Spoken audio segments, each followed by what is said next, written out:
Multirotor drones are typically limited by battery life. However, South African engineer Luke Bell is exploring a different approach. His redesigned solar-powered quadcopter remained airborne for 5 hours, 2 minutes, and 21 seconds, setting an unofficial endurance milestone for electric multirotors. The redesign improves efficiency.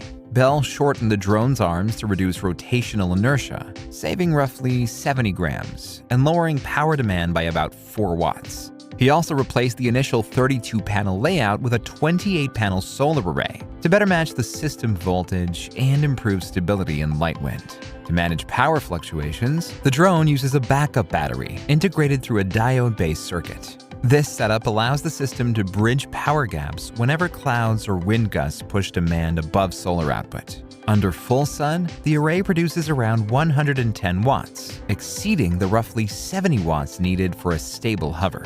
The approach suggests the potential for longer daily operations. Under favorable conditions, similar systems could support flight durations of up to 12 hours per day, or cover hundreds of kilometers without requiring conventional recharging. This capability may expand use cases across sectors such as agriculture, mining, and surveillance, where long-duration aerial coverage is valuable.